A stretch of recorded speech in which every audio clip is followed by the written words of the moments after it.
Hello, everyone, and welcome back to the Obsidian Mindset Podcast. My name is Joe, aka Joe The Wellness Curator, and this is BTG 003. Productivity is killing my vibe, B. Welcome back. As you know, this is the episode where we usually go behind the scenes of the last episode, but in this case, we're not going behind, we're not talking in depth anything I discussed last episode, but actually it came out of having to do the last episode. So, I know last episode we were talking about self-care and productivity came up, and I was having this conversation with my friend, and I've had this view for a long time, but we are currently, just in case I have not said it enough or you haven't heard of it enough, we're in a pandemic, right? And there's some good trends going on and things of that nature, but I think in a lot of cases, and I'm speaking for the circles that I've been in, there has been an urge, especially in corporate America and in business and things of that nature, to really go about things as if we're in normal times now. And, I get caught up in it. Even when I'm talking to people I'm working with, people I'm in business with, there's an easy way to just get wrapped up and not taking a second to realize, bro or sis, whichever, both are gender neutral when I say it. So if I ever call you bro or sis, it's for everyone. But bro, we are in a pandemic. Give yourself grace, give other people grace. Even if we're doing business, people need time, right? People need to be able to get their ish together. And that also goes for me, right? And I sometimes forget to put myself in the same category.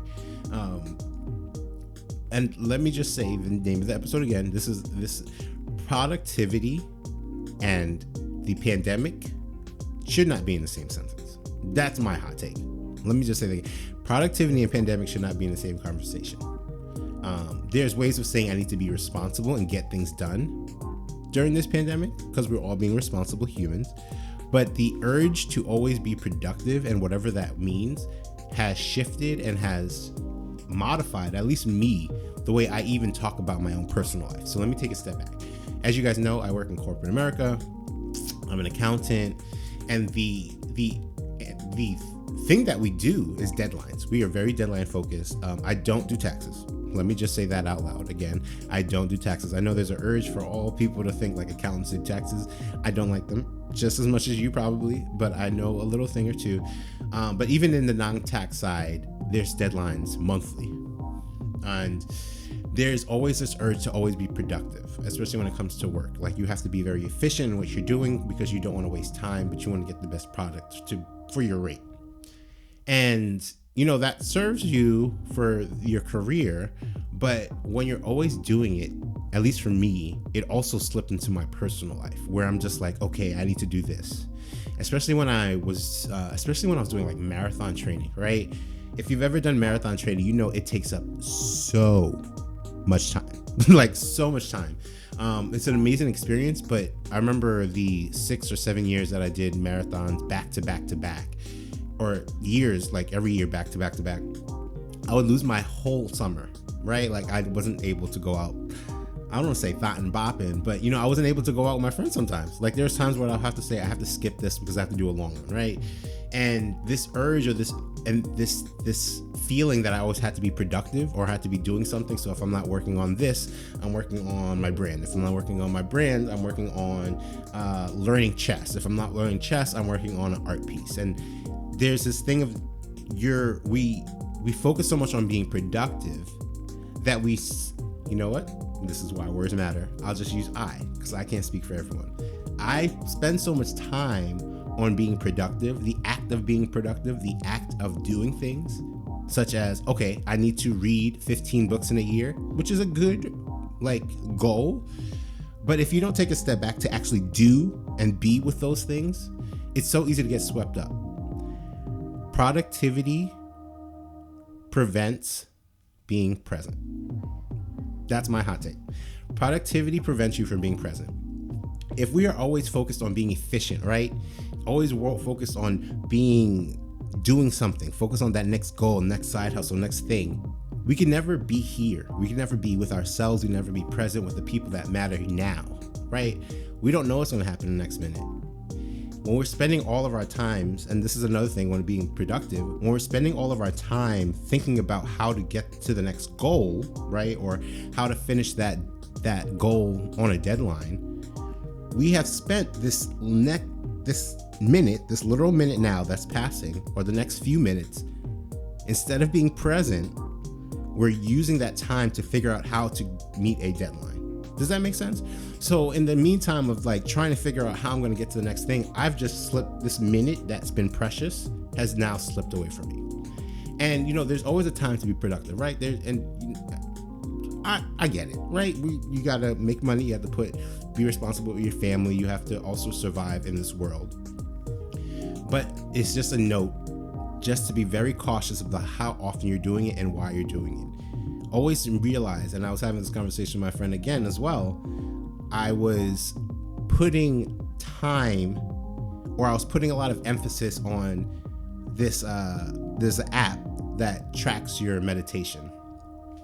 And, it's very good because it shows you, you've done it for 100 days, right? And I'm like, look at that. Me being productive. I've done 100 days. I feel I did it. I've done it. But when I take a step back and really think about what did I accomplish over those 100 days, I really couldn't pinpoint any one thing except the goal of doing it for 100 days.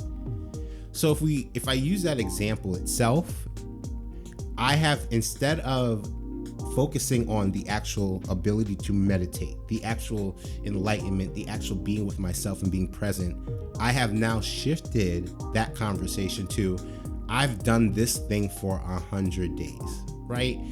And there's always an accomplishment. There's always a reason to be very happy about this accomplishment, but we also have to make sure we're also doing it for the right intentions. We also have to focus on being present. We also have to focus on making sure we're here and doing what we're saying. We're not just saying we want to build something, we're here with it, right? So all that to say, my last gem, the gem I want to drop today is really be present. You don't always got to be productive. You don't always have to be productive, sis, bro, man, woman. Like, just be present. Just be here. Take a second. It's not easy, especially if you're trained or you have been brought up to always be doing something, to always be taking care of someone, to always be busy at work or at home or at church or with your community. It's easy to be able to rationalize, I can't go watch this movie because I have to do this. I can't go play dodgeball. I don't know why dodgeball keeps coming up for me. Excuse me, y'all. But I can't go play dodgeball, or I can't play baseball because I have to do this for this people. Or I can't do that. No, you can. We just have to make choices. We just have to make different choices. And it's not a bad thing. You get to put time to yourself. You don't need to be productive.